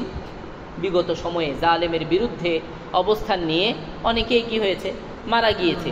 তারাও কি? তারাও শহীদ। ঠিক আছে? জালেমের বিরুদ্ধে অবস্থান নিয়ে যে ব্যক্তি মারা যায়, সেও মান কুতিলা মাজলুমান ফাহুয়া শহীদ। যে ব্যক্তি মজলুম অবস্থায় মারা যায়, সে কি? শহীদ। হাদিসের শব্দ। তাহলে সেও শহীদ। কোন শহীদ বলেন তো? এগুলো সব হুকমি শহীদ, সব হুকমি শহীদ। কিন্তু এখানে একটু কথা আছে, এই হুকমি শহীদগুলোকে আসলে ব্যাপক অর্থে আমরা যে শহীদ শহীদ শহীদ শহীদ বলি, এই শহীদ শব্দের মধ্যে আসলে ঢুকানো উচিত নয়। সালাত শব্দ যখন আমরা বলি, সালাত শব্দে বলার সাথে সাথে আমরা কি বুঝি বলেন তো? সালাত শব্দের অর্থ কি বুঝি? নামাজ বুঝি না? সালাত শব্দের শাব্দিক অর্থ কি? নামাজ। সালাত শব্দের শাব্দিক অর্থ দোয়া। নবীজি সাল্লাল্লাহু আলাইহি সাল্লামের উপর দুরূদ পড়বেন আপনি, এটাকে সালাত বলবে। এটা কি বলবে? ইয়া আইয়ুহান নাবিয়্যু ইয়া আইয়ুহাল্লাযীনা আমানু সাল্লু আলাইহি ওয়া সাল্লিমু তাসলিমা। নবীজির উপর তোমরা কি পড়ো? সালাত পড়ো নাকি?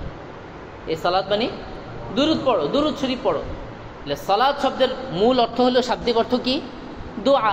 তো সালাত শব্দ যখন আমরা বলি স্বাভাবিকভাবে কি বুঝি? নামাজ বুঝি। কথা বুঝে আসছে? আচ্ছা, যাকাত শব্দের অর্থ কি? যাকাত শব্দের অর্থ পবিত্রকরণ, পবিত্র করা। যাকাত শব্দের অর্থ এখন যদি আমি বলি আপনাদের কাউকে, ভাই নামাজের টাইম হয়েছে, আপনারা যাকাত করে আসেন, কেমন হবে এটা? সবাই যাকাত হয়ে আসেন, পবিত্র হয়ে আসেন, আমার এটা উদ্দেশ্য। তো মনে মনে মন কালা খাইলে হবে? মানে এই কমন আপনার স্বাভাবিকভাবে ব্যাপক অর্থে যাকাত যখন ব্যবহার করা হয় তখন কি বোঝাবে?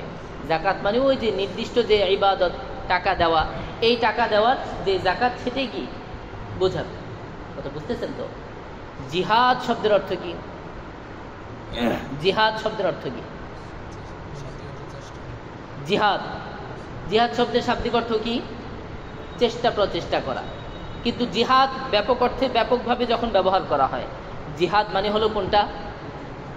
সশস্ত্র সংগ্রাম করা, আল্লাহর রাস্তায় সশস্ত্র সংগ্রাম করা। কিন্তু জিহাদ শব্দের শাব্দিক অর্থ কি? চেষ্টা, প্রচেষ্টা করা। মানে অনেকেই ভোট দেওয়ারেও কি বলে? জিহাদ বলে। ঠিক আছে, আপনি দৌড়াইলেন কতক্ষণ, এটাও কি? এটাও জিহাদ। কলম দিয়ে কিছু লিখেছেন, এটাও কি? জিহাদ। আচ্ছা, তা আমার প্রশ্ন হচ্ছে যে সালাত শব্দ বললে আপনি এক কথায় নামাজ পড়ার কথা বলেন, যাকাত শব্দ তো মজাদার, মোটামুটি শান্তিপূর্ণ ইবাদত, এটা বললে সরাসরি আপনি কি বুঝেন? যাকাতের কথা বোঝেন। অজু মানে হলো ধৌত করা। আমি যদি আপনারা বলি, ভাই আমার কাপড়টা অজু করে আনে, কেমন হবে? শাব্দিক অর্থ আমি সঠিক বলেছি তো? শাব্দিক অর্থ আমি সঠিক বলেছি না? অজু শব্দের শাব্দিক অর্থ কি? ধৌত করা, ধৌত করা। আপনারা ইয়াতে পড়েন, ডিকশনারি দেখেন, অভিধানে দেখেন, ধৌত করা। কিন্তু অজু বললে যে নামাজ পড়ে না জিন্দিগিতে, সেও বুঝবে কি? কিন্তু সমস্যাটা কোথায় গিয়ে দাঁড়ায়? শহীদ শব্দ এটা বললে তখন গিয়ে কি দাঁড়ায়? সমস্যা দাঁড়ায়। এই শহীদ রে এখানে নিয়ে ঢুকায়, ওখানে নিয়ে ঢুকায়, একেবারে নিরীহ একটা শব্দ। জিহাদ শব্দ বললে কি এটারে এখানে নিয়ে ঢুকায়, ওখানে নিয়ে ঢুকায়। কি মুশকিল, কি মুশকিল বলেন তো? আচ্ছা, দাওয়াত শব্দের অর্থ কি? দাওয়াত শব্দের খানার দাওয়াত, এটাও তো দাওয়াত। দাওয়াত যখন আমরা বলি, দাওয়াত বললে কি বোঝা যায়? দিনই দাওয়াত বোঝা যায়। দিনই দাওয়াতের মধ্যে তো কোনো কষ্ট টষ্ট নাই। যে দাওয়াত শব্দ বললে তখন সবাই কি বুঝে? দিনই দাওয়াত, মাশাআল্লাহ, খুব ভালো কাজ। ওই সময় খানা টানা বোঝে না। কিন্তু মুশকিলটা হয় কোন কোন জায়গায় বলেন তো?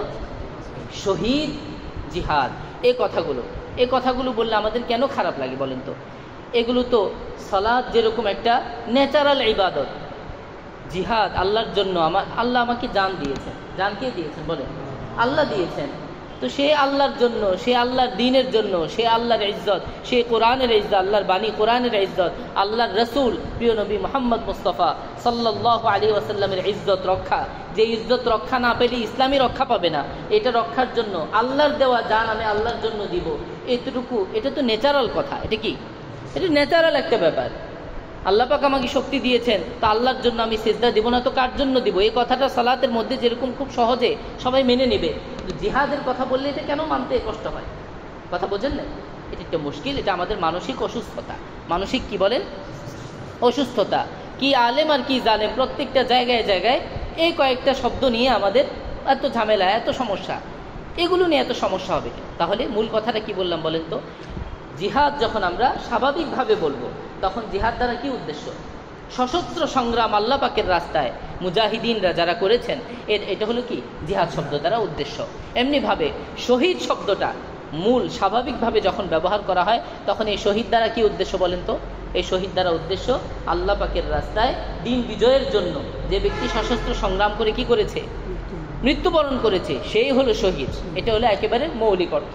আর হুকমি যে শহীদগুলো, এগুলো আমাকে বোঝাতে হলে আমাকে সাথে অন্য শব্দ লাগাইতে হবে, যে সে আসলে শহীদে হুকমি, সে এভাবে শহীদ হয়েছে, সে ওভাবে শহীদ হয়েছে। আমাকে ব্যাখ্যায় যেতে হবে।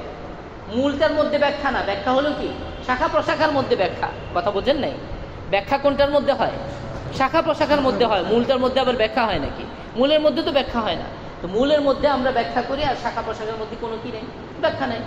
দেদা আসছে শহীদ বলে ফেলছে, কি একেবারে ওই পত্রিকার মূল লাল কালিতে বড় বড় হেডিংয়ে নাম আসতেছে শহীদ, অথচ মূল শহীদ যারা তাদেরকে শহীদ বলতে দ্বিধা, সমস্যা। এগুলো হচ্ছে আমাদের দিন বিকৃতি। দিন কি বলেন?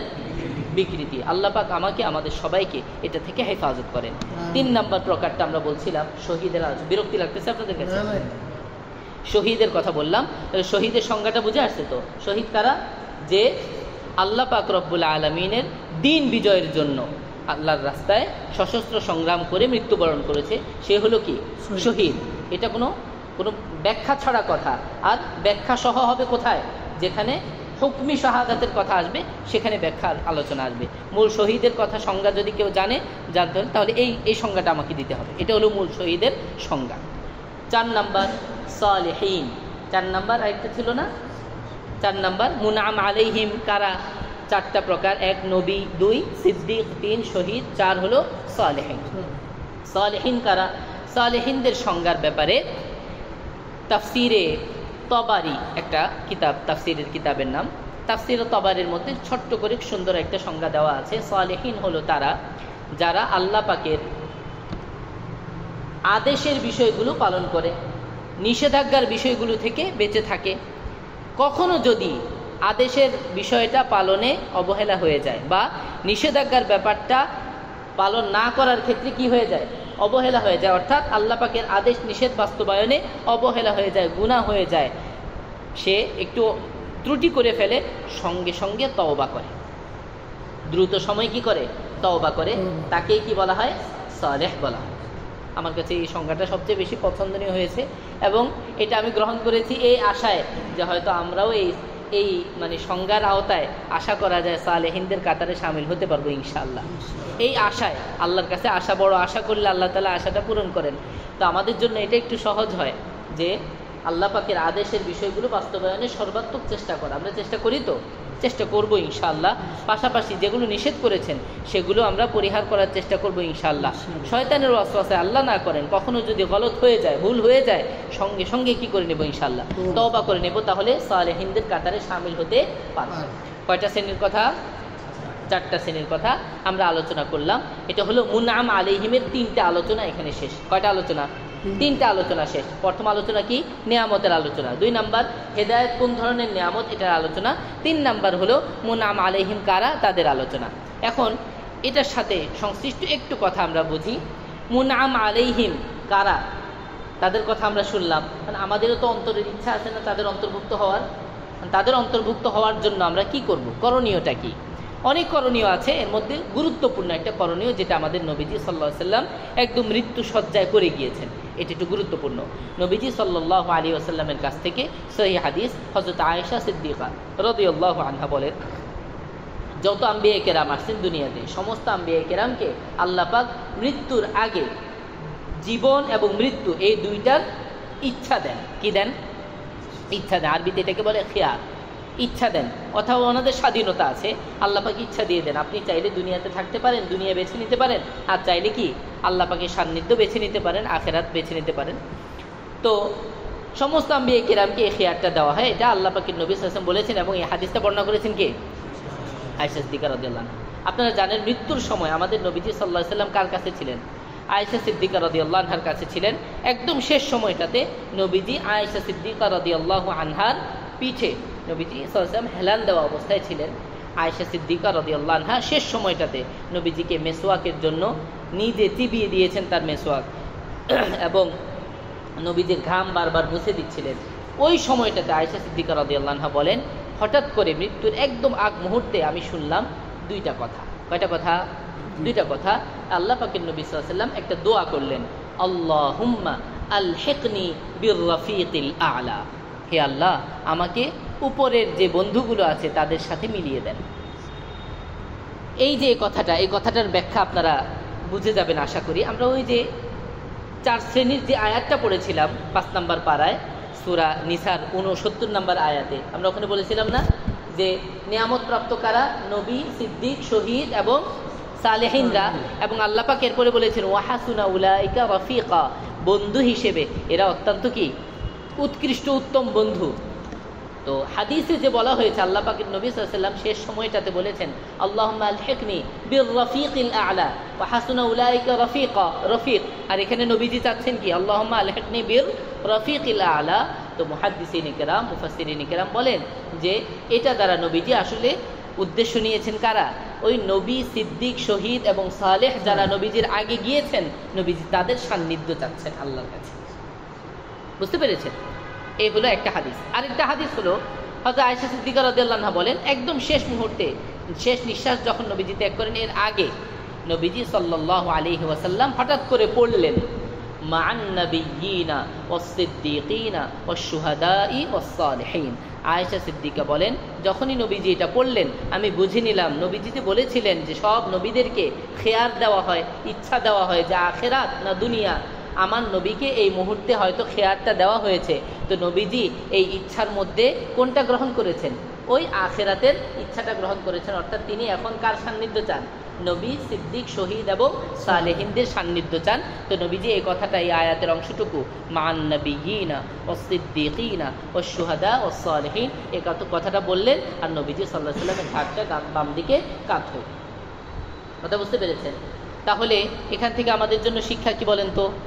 আমাদের নবীজি সাল্লাল্লাহু আলাইহি ওয়াসাল্লাম যেরকমভাবে শেষ মুহূর্ত পর্যন্ত নেককার মানুষের সান্নিধ্য চেয়েছেন আল্লাহ পাকের কাছে, আমাদেরও প্রতিনিয়ত সেই সান্নিধ্যটা চেয়ে নিতে হবে। এবং নবীজি আমাদেরকে দোয়া শিখিয়েছেন প্রত্যেক নামাজে। আমরা যখন অজু করি না, অজু করে মানুষ যখন পবিত্র হয়, গুনাহ টুনা ঝরে পড়ে যায়, তা আল্লাহ পাকের নবী আমাদেরকে দোয়া শিখিয়েছেন। দোয়া পড়ো আল্লাহুম্মা জাআলনি মিনাত তাওয়াবিনা ওয়া জাআলনি মিনাল মুতাতাহহিরিন ওয়া জাআলনি মিন ইবাদিকা সালিহিন। হে আল্লাহ, আমাকে তওবাকারীদের অন্তর্ভুক্ত বানান, আমাকে পবিত্র মানুষদের অন্তর্ভুক্ত বানান, আর তাদের অন্তর্ভুক্ত বানান যারা কি আপনার সালেহ বান্দা, নেককার বান্দা। এখন দেখেন, এই যে নেককার বান্দাদের বান্দা হওয়ার জন্য যে আমরা দোয়া চাবো, নেককার বান্দাদের মধ্যে অংশগ্রহণ করার জন্য যে আমরা দোয়া চাবো, এই দোয়া চাওয়ার একটা আগ্রহের দরকার আছে না? দোয়া চাইলে আমাদের লাভটা কি? এই লাভটা জানলে আপনাদের আগ্রহ তৈরি হবে। দেখেন, আপনারা তাশাহুদের মধ্যে একটা জায়গায় পড়েন আসসালামু আলাইনা, এরপরে কি ওয়া আলা ইবাদিল্লাহিস সালিহিন। এটা কার কার পড়তে হয়? শুধু ইমাম সাহেবের পড়তে হয়? তাশাহুদ এটা পড়া ওয়াজিব না? বাংলাদেশের মানুষ পড়লেই হয়, আরবের তো পড়তে হয় না মনে হয়? সবাই, যত মানুষ ইমানদার নামাজি আছে সবাই পড়ে না? তার মানে কি, যত নামাজি আছে প্রত্যেক নামাজে একবার বা দুইবার দোয়া করছে আল্লাহর কাছে, সালাম দিচ্ছে, শান্তির দোয়া করছে, আসসালামু আলাইনা, ও আল্লাহ আমাদের উপর শান্তি বর্ষণ করেন, ওয়া আলা ইবাদিল্লাহিস সালিহিন, এবং আল্লাহর যত সালেহ বান্দা আছে, নেককার বান্দা আছে, সবার উপর শান্তি বর্ষিত হোক। এবার বলেন, আপনি আমি যদি সালেহদের কাতারে শামিল হতে পারি, তাহলে দুনিয়ার সব মানুষের এই দোয়ার মধ্যে আমি শামিল হয়ে গেলাম না? লাভ হলো না লস হলো? কি পরিমাণ লাভ! এই লাভটা অন্তত দেখে আমরা সালেহ হওয়ার আগ্রহ বোধ করি কিনা ইনশাআল্লাহ। তাহলে এই লাভটা তো অনেক বড় লাভ, পুরা দুনিয়ার প্রত্যেকটা মানুষ পড়তে হচ্ছে, প্রত্যেকটা মানুষ পড়ছে আল্লাহ শান্তি বর্ষিত হোক সালেহ বান্দার উপর, শান্তি বর্ষিত হোক সালেহ। এবং আপনি যদি মরেও যান, দুনিয়াতে যতদিন পর্যন্ত ইমানদার থাকবে, সালাত কায়েম থাকবে, ততদিন আপনার রুহের উপর কি পড়তে থাকবে? হ্যাঁ, এই শান্তির দোয়া পড়তে থাকবে। আল্লাহু আকবার! এটা যে কত বড় কথা, কত বড় কথা! আমি মাঝে মাঝে চিন্তা করি, হয়রান হয়ে যাই, কত বড় জিনিস। একজন মানুষ ভালো মানুষ হলে কি মানে ভালো মানুষ হওয়ার নিয়ত করেছেন, তো সঙ্গে সঙ্গে কি আপনার উপর দোয়া আসা শুরু হয়ে যাচ্ছে। পৃথিবীর যে কোনো প্রান্তে একজন মুমিন থাকুক, তার সাথে আপনার দোয়ার কানেকশন হয়ে গেল, সে আপনার জন্য দোয়া করছে, আপনার কি চিনুক বা না? আল্লাহু আকবার! মুমিনের ইমানের কি চমৎকার এক বন্ধন আল্লাহ পাক কায়েম করে দিলেন। মুমিনের সাথে মুমিনের কানেকশন, দোয়ার কানেকশন। এক মুমিন বান্দা এখানে পড়ে আছে, হাজার লক্ষ লক্ষ কিলোমিটার দূরে, মাইল দূরে আরেকজন আছে, সে এখান থেকে বসে তার জন্য কি করছে? দোয়া করছে। আমার ওই মুমিন বান্দার উপর আপনি কি করেন? আল্লাহ শান্তি বর্ষণ করেন। তাহলে ভালো মানুষ হইলে, একটা কথা বলে, ভালো হইতে টাকা লাগে না, পয়সা লাগে না, পয়সা তো লাগেই না, বরং ভালো মানুষ হলে কি লাভই লাভ। আল্লাহ পাক আমাদের সকলকে সালেহ বান্দাদের কাতারে শামিল হওয়ার তৌফিক দান করে। আমরা 5 নাম্বার আলোচনায় ছিলাম। 5 নাম্বার আলোচনা কি ছিল? 3টা শ্রেণীর আলোচনা, মনে আছে তো? ওই সূত্র নিয়ে 3টা শ্রেণীর আলোচনা না? ওই যে তিনটা দলের কথা আমরা বলেছিলাম, এক মুনআম আলাইহিম, দুই মাগদুব আলাইহিম, তিন হলো দাল্লিন। এতক্ষণ আমরা বললাম কাদের কথা? এক নাম্বার মুনআম আলাইহিমের কথা, পরিচয় এবং আনুষঙ্গিক বেশ কিছু কথা, কিন্তু জরুরি ছিল এজন্য বলা হয়েছে। এবার দুই নাম্বার কি? 5 নাম্বারের 2 নাম্বার পয়েন্ট হলো যে মাগদুব আলাইহিম, এরা কারা? মাগদুব আলাইহিম, মাগদুব আলাইহিমের ব্যাপারে কোরআন মাজিদের অন্য আয়াত থেকে স্পষ্ট একটা দলিল পাওয়া যায়। মাগদুব আলাইহিম দ্বারা উদ্দেশ্য হলো ইহুদিরা। কারা? মাগদুব আলাইহিম মানে হলো যাদের উপর আপনার গজব নাজিল হয়েছে। কি নাজিল হয়েছে? গজব নাজিল হয়েছে। এটার দ্বারা উদ্দেশ্য হলো ইহুদিরা। এটার দলিল আছে হলো সূরাতুল বাকারার 66 নম্বর আয়াত, 61 নম্বর আয়াত। আল্লাহ পাক রব্বুল আলামিন বলেন, وضربت عليهم الذلة والمسكنة وباءوا بغضب من الله। এরা আল্লাহ পাক রব্বুল আলামিনের তরফ থেকে গজব নিয়ে ফিরে গেল। এই ইহুদিরা আল্লাহ পাকের তরফ থেকে কি নিল? গজব নিয়ে ফিরে গেল। তো এরা হলো গজব প্রাপ্ত দল। ওখান থেকে তাদের নাম হয়েছে কি? মাগদুব আলাইহিম। তো মাগদুব আলাইহিম দ্বারা উদ্দেশ্য কারা? ইহুদিরা। আর দাল্লিন, এটা দ্বারা উদ্দেশ্য কারা? এটা দ্বারা খ্রিস্টানেরা উদ্দেশ্য। সূরাতুল মাইদার আয়াত আছে খ্রিস্টানদের ব্যাপারে। খ্রিস্টানরা উদ্দেশ্য, তারা হলো কি? পথভ্রষ্ট। তারা কি? পথভ্রষ্ট। তাহলে মুসলমানদের মৌলিক 2 শত্রু বা ঈমানওয়ালা, অথবা এভাবে বলি মুনআম আলাইহিম, যারা নিয়ামত প্রাপ্ত, এই নিয়ামত প্রাপ্ত দলের 2টা প্রধান শত্রু হলো কি? মাগদুব আলাইহিম আর দাল্লিন। মাগদুব আলাইহিম দ্বারা উদ্দেশ্য কারা? ইহুদিরা। আর দাল্লিন দ্বারা উদ্দেশ্য হলো কারা? খ্রিস্টান। বুঝে আসছে? 5 নাম্বার আলোচনা এখানে শেষ। 6 নাম্বার আলোচনা। 5 নাম্বারে দেখেন, আমরা এই সূরাতুল ফাতিহার মধ্যে চমৎকার একটা জিনিস পাই, হলো ইলম এবং আমলের সমন্বয়। 6 নাম্বার আলোচনা কি?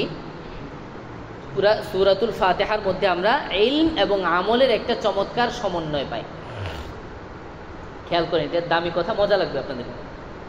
প্রথম যে 3টা আয়াত, সূরাতুল ফাতিহার প্রথম যে 3টা আয়াত, 3টা আয়াতে মূলত ইলমের কথা আছে। ইলম মানে নলেজ, জ্ঞান, তথ্য। যেমন আলহামদুলিল্লাহ রাব্বিল আলামিন, বিশ্বজাহানের প্রতিপালকের জন্য সব প্রশংসা। এটা একটা কি? নলেজ। যে প্রশংসা কার জন্য, এটা আমি একটা নলেজ জানলাম। তার ব্যাপারে আরো কিছু নলেজ কি? আর রহমানির রাহিম, তিনি তার ব্যাপারে পরিচয় দিচ্ছেন। তিনি কেমন? রব্বুল আলামিন কেমন? আর রহমান আর রাহিম, নলেজ কেমন? মালিক ইয়াউমিদ্দিন, তার আরেকটা পরিচয়, তিনি বিচার দিবসের কি? মালিক। এই যে 3টা আয়াত গেল, এই 3টা আয়াত হলো কি? নলেজ, জ্ঞান, ইলম, আরবিতে বলে ইলম। আচ্ছা, এরপরে দেখেন ইয়্যাকা না'বুদু ওয়া ইয়্যাকা নাস্তাঈন ইহদিনাস সিরাতাল মুস্তাকিম। এই ইয়্যাকা না'বুদু ওয়া ইয়্যাকা নাস্তাঈন ইহদিনাস সিরাতাল মুস্তাকিম, এই 2টা আয়াতের মধ্যে হলো আমল। এই 2টা আয়াতে কি? আমল। ইয়্যাকা না'বুদু, আমরা আপনার ইবাদত করি, ইবাদত যে করি, এটা কি আমল না? ওয়া ইয়্যাকা নাস্তাঈন, আপনার কাছ থেকে সাহায্য চাই, এটাও কি? আমলের কথা। ইহদিনাস সিরাতাল মুস্তাকিম, আল্লাহ আমাদেরকে এই আমলের জন্য আপনি কি দেন? পথ প্রদর্শন করেন। ঠিক আছে? তাহলে এই যে একটু পর্যন্ত ইলম এবং আমলের কি দেখলাম? একটা সমন্বয় দেখলাম। এবার আসেন, ইহদিনাস সিরাতাল মুস্তাকিম বলে ইলম এবং আমলের ব্যাপারে কি বলা হলো? যে ব্যক্তি ইলম এবং আমল এই 2টার সমন্বয় করতে পারবে, সে কি পাবে? হিদায়াত। গুরুত্বপূর্ণ ব্যাপার। ইহদিনাস সিরাতাল মুস্তাকিম, এটা আনা হয়েছে কিসের পরে? দেখেন, ইলম এবং আমলের পরে। কি বোঝানো হলো? মুফাসসিরিনে কেরাম বলেন, এটা বোঝানো হলো যে ইলম এবং আমলের সমন্বয় যে করতে পারবে, সে কি পাবে? সিরাত মুস্তাকিমের হিদায়াত পাবে, পথ প্রদর্শন পেয়ে যাবে।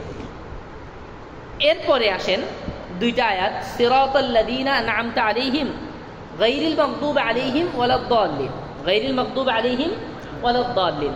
সিরাতাল্লাযীনা আন'আমতা আলাইহিম, এটাও আগের ইহদিনাস সিরাতাল মুস্তাকিম, ওটার মানে গুণবাচক হিসেবে, বাক্য হিসেবে এটা ঢুকে যাবে।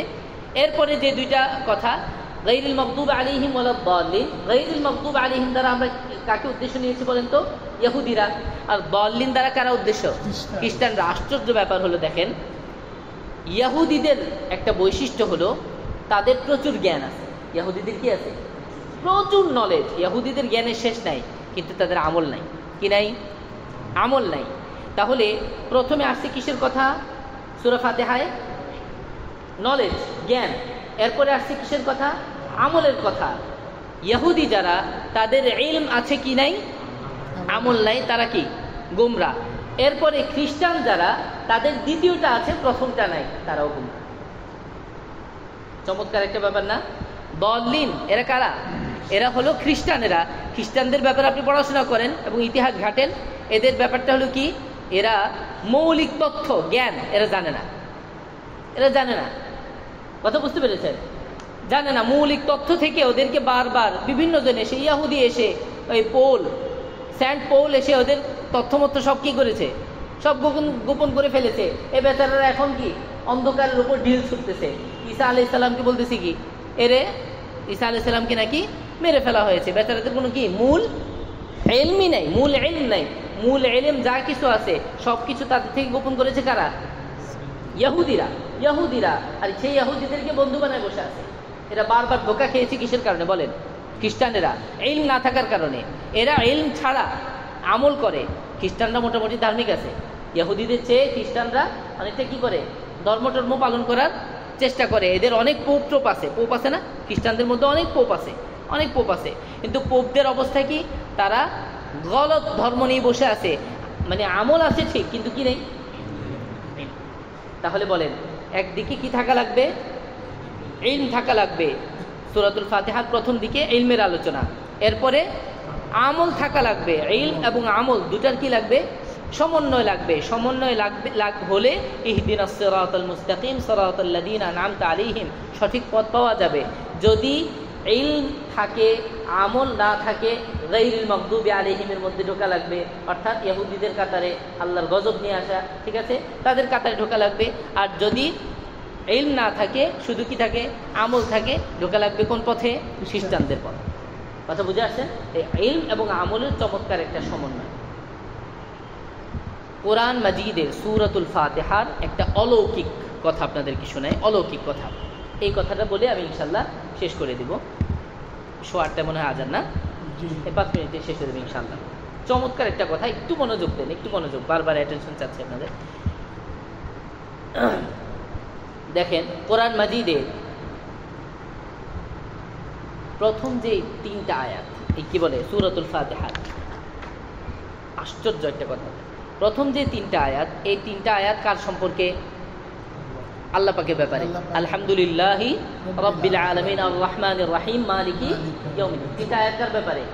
আল্লাহ পাকের ব্যাপারে। ইয়্যাকা না'বুদু ওয়া ইয়্যাকা নাস্তাইন অর্থ কি? আমরা আপনার ইবাদত করি, আপনার কাছেই সাহায্য চাই। এখানে কার কথা বলেন তো? আমাদেরও কথা, আল্লাহরও কথা। আমরা ইবাদত করি কার? ইয়্যাকা, আপনার। ওয়া ইয়্যাকা নাস্তাইন, কার কার কথা? আমাদেরও কথা, আল্লাহ পাকেরও কথা। ইহদিনাস সিরাতাল মুস্তাকিম সিরাতাল লাযিনা আন'আমতা আলাইহিম গায়রিল মাগদুবি আলাইহিম ওয়ালাদ-দাল্লিন, এটুক পর্যন্ত। বাকি যে আয়াত, এই সবগুলো আয়াতে শুধু আমাদের কথা। শুধু কার কথা? শুধু বান্দাদের কথা, আল্লাহর বান্দাদের কথা। আবার খেয়াল করেন, প্রথম 3 আয়াতে কার কথা? আল্লাহ পাকের কথা। 4 নম্বর আয়াতে কার কথা? আমাদেরও কথা, আল্লাহ পাকেরও কথা। আর 5, 6, 7 খেয়াল করেন, আয়াত নাম্বার মিলান। আল্লাহু আকবার। 1 নম্বর আয়াত, 2 আয়াত, 3 আয়াত। মাঝের আয়াতটা আল্লাহ এবং বান্দা। 1, 2, 3 আল্লাহ, 4 আল্লাহ বান্দা, মিশেল কেমন সমন্বিত। কি বলে 5, 6, 7, এটা হলো শুধু কি? শুধু বান্দা, শুধু বান্দাদের কথা। এবার দেখেন, খেয়াল করেন, আরবিতে বাক্যের 2টা ধরন। আরবিতে বাক্যের কয়টা ধরন? 2টা ধরন। একটু মনোযোগ দেন, হ্যাঁ। একটা হলো কর্মসর্বস্ব বাক্য। কি সর্বস্ব? কর্মসর্বস্ব বাক্য। আরেকটা হলো ইসিম বা নাম সর্বস্ব বাক্য, অর্থাৎ যে বাক্যের শুরুটা কর্মবাচক শব্দ দিয়ে শুরু হয়, এটাকে কি বলে? কর্মসর্বস্ব বাক্য। আরবির একটা ধরন আর কি। আরবিতে এটাকে বলে আল জুমলাতুল ফি'লিয়া। মানে ফেল মানে হলো কর্ম। কর্মসর্বস্ব বাক্যকে আল জুমলাতুল ফি'লিয়া বলে আরবিতে। আর যে বাক্য নাকি কোনো নাম দিয়ে শুরু হয়, ইসিম, আরবিতে নামের আরবি হলো কি? ইসিম। ওটাকে বলে কি? নাম সর্বস্ব বাক্য আল জুমলাতুল ইসমিয়া। ঠিক আছে, এখন দেখেন আল জুমলাতুল ইসমিয়া আর আল জুমলাতুল ফেলিয়ার দুইটা বৈশিষ্ট্য আছে, খেয়াল করেন। জুমলা ইসমিয়া মানে কি বললাম? নাম সর্বস্ব বাক্য। আমি বাংলায় আপনাদেরকে একটা উদাহরণ দেই। ধরেন আমি বললাম আমি ডাক্তার, আমি একজন ডাক্তার। আরবিতে যদি আমি এই কথাটা রূপান্তর করি তাহলে এটা নাম সর্বস্ব বাক্য হবে। কি বাক্য হবে? নাম সর্বস্ব বাক্য হবে। আমি বাংলায় বোঝাচ্ছি। তো নাম সর্বস্ব একটা বাক্যের উদাহরণ আমি দিচ্ছি। আমি একজন ডাক্তার, আমি ডাক্তার। আচ্ছা, এই যে আমি বললাম আমি ডাক্তার, এটা কি অতীতে, বর্তমানে? অতীতে ছিল না? আমি একজন ডাক্তার যখন আমি বললাম আমি ডাক্তার, ভাই ভাই আপনি কি? আমি ডাক্তার। আমি ডাক্তার যখন বললাম, এটা কি শুধু এই মুহূর্তে আমি ডাক্তার নাকি আগেও আছি? পরে পরে আসি না? পরেও আছি। অর্থাৎ এই ধরনের বাক্য যেগুলো, আমি ডাক্তার, আমি ইঞ্জিনিয়ার, আরবিতে যেটাকে বলে কি ইসিম সর্বস্ব বাক্য, আরবিতে বলে যে এটা হলো স্থায়িত্বের কথা বলে। কি বলে? স্থায়িত্বের কথা বলে। অর্থাৎ এটা সব সময় আছে, আগে ছিল, এখনো আছে, সামনেও থাকবে, এইটা বোঝায়। এটা বোঝানোর জন্য যে বাক্য সেটা হলো কি আল জুমলাতুল ইসমিয়া বা ইসিম সর্বস্ব, নাম সর্বস্ব বাক্য। বুঝতে কষ্ট হচ্ছে আপনাদের? বুঝতেছেন তো? হ্যাঁ, একটু কষ্ট করে হলেও বুঝেন, ভাল লাগবে। আর ফেল, যেটা ফেল মানে হলো কোনো কর্মবাচক বা কর্ম সর্বস্ব বাক্য। আচ্ছা, কর্ম যেগুলো, কর্মের বৈশিষ্ট্য কি? কর্ম হয়তো অতীতকালের হবে, না হয় বর্তমানের হবে, না হয় ভবিষ্যতের হবে। আমি করেছি, অতীত। আমি করছি, বর্তমান কন্টিনিউয়াস। আমি করব, ভবিষ্যৎ, ফিউচার। কেমন? তাহলে কোনো কর্মবাচক বিষয়গুলো কালের সাথে সম্পর্ক হওয়া ছাড়া কি হয় না? ব্যবহার হয় না। আর কাল মানে কি বলেন তো? কাল মানে হলো সেটার স্থায়িত্ব নাই। আর কালের স্থায়িত্ব আছে নাকি? হয় সেটা অতীতে চলে গেছে, বর্তমানে আছে, একটু পরে কি বর্তমান কি থাকে নাকি? বর্তমানে চলে যায়। আর ভবিষ্যৎ যেটা ওটা সামনে আসবে। ঠিক আছে, তো কাল এটা স্থায়িত্বের কথা প্রমাণ করে না। কাল কি বলে? কাল হলো সাময়িক সময়ের কথা বলে, হয় অতীত, না হয় বর্তমান, না হয় ভবিষ্যৎ। আর ইসিম কি বলে? বলেন, স্থায়িত্বের কথা বলে। এবার আপনাদেরকে আশ্চর্য জিনিসটা দেখাই। কোরআন মাজিদের সূরাতুল ফাতিহার প্রথম 3টা আয়াত কার জন্য বলেন তো? আল্লাহর জন্য। আল্লাহ পাকের কসম। এই 3টা বাক্য জুমলাই ইসমিয়া, আল জুমলাতুল ইসমিয়া, ইসিম সর্বস্ব বাক্য। কেন? আল্লাহ পাক স্থায়ী, এই জন্য। আল্লাহ পাক স্থায়ী না? আচ্ছা, মাঝখানের আয়াতটা বাদ দিয়ে পরে যান। পরের 3টা আয়াত কাদের জন্য? বান্দাদের জন্য। ইহদিনাস সিরাতাল মুস্তাকিম, ইহদিনা এটা ফেল, এটা একটা কর্মবাচক। আলোচনা শেষ, প্রায় শেষের দিকে। কথাটা মনে আছে তো না? আমরা বলছিলাম যে প্রথম যে 3টা বাক্য, এই 3টা বাক্য কার জন্য? আল্লাহ পাকের জন্য। এই 3টা বাক্য কি দিয়ে করা হয়েছে? আল জুমলাতুল ইসমিয়া মানে নাম সর্বস্ব বাক্য। আর নাম সর্বস্ব বাক্যের বৈশিষ্ট্য কি বললাম? এটা স্থায়ী হয়। আল্লাহ পাক কি? স্থায়ী। আল্লাহ পাক স্থায়ী। তিনি তার নিজের কথা বলার জন্য যে বাক্য ব্যবহার করলেন সেগুলো কি? স্থায়ী বাক্য। আল্লাহু আকবার।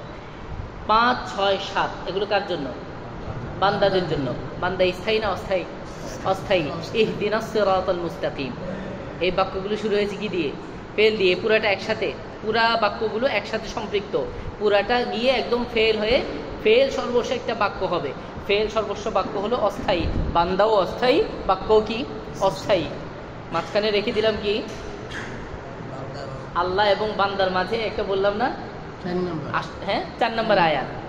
আশ্চর্য ব্যাপার দেখেন, ইয়্যাকা না'বুদু ওয়া ইয়্যাকা নাস্তাঈন আরবি ব্যাকরণে এটা এমন একটা বাক্য যেটা জুমলা ইসমিয়াও বানানো যায়, ফেলিয়াও বানানো যায়। আরে সুবহানাল্লাহ বলেন, বুঝেন না আপনারা মনে হয়? জুমলা ইসমিয়াও বানানো যায়, ফেলিয়াও বানানো যায়। আরবিতে বলে একটা কথা যে মুকাদ্দাম মুআখার, অর্থাৎ ফেল আগে আসার কথা ছিল বা কর্মবাচক শব্দটা আগে আসার কথা ছিল, সেটাকে পরে নিয়ে গেলে কি বলে? এটাকে মানে পরে যা আসার কথা তাকে আগে আনা হয়েছে, এটাকে বলে মুকাদ্দাম মুআখার। ঠিক আছে, যেটা পরে আসার কথা সেটাকে আগে আনা হয়েছে, যেটা আগে আসার কথা সেটাকে কি করা হয়েছে? পরে নেওয়া হয়েছে। এটা দুই ধরনের আপনার ব্যাকরণিকভাবে দুইটাই বলা যায়, জুমলায় ইসমিয়াও বলা যায়, জুমলায় ফেলিয়াও বলা যায়। আর আমরা দেখলাম এই বাক্যটা কি আমাদের দোনো রবের সাথে এবং বান্দাদের সাথে সমন্বিত, দোনোজনেরই অংশ আছে এটার মধ্যে। সুতরাং দোনোভাবে যে এটাই ব্যবহার করা যায়, এটা এক আশ্চর্য অলৌকিক ব্যাপার না? এটা কোরআনের এক আশ্চর্য অলৌকিক ব্যাপার। এই যে প্রথম 3টা আয়াত, মাঝখানের একটা আয়াত, আয়াত নাম্বারগুলো দেখেন, 3 1 3 3 1 3, 7 আয়াত মোট। প্রথম 3 আল্লাহর জন্য, মাঝখানেরটা বান্দা আল্লাহ দুজন মিশল, পরের 3টা শুধু বান্দাদের জন্য। প্রথম 3টার ব্যবহার আল্লাহ পাকের শান অনুযায়ী, পরের 3টার ব্যবহার বান্দাদের শান অনুযায়ী, আর মাঝখানেরটা আল্লাহ এবং বান্দা দুজনের শান অনুযায়ী। আশ্চর্য একটা ব্যাপার। শুধু এই জিনিসটা যদি আসলে কেউ ভালো করে বুঝে কোরআন যে এটা আল্লাহ প্রদত্ত, কোনো মানুষের বানানো না, আমাদের নবীজির নিজের পক্ষ থেকে বানানো না, এই কথা বিশ্বাস করার জন্য তার আর কিছু প্রয়োজন নাই। এই সূরা ফাতিহার এই ব্যাপারটা জানলে তার ঈমান আনা অনেকখানি কি হয়ে যায়, সহজ হয়ে যায়। আল্লাহ পাক রব্বুল আলামিন যা আলোচনা করলাম আমাকে বোঝার, আমাদের সবাইকে বোঝার, আমল করার তৌফিক দান করেন।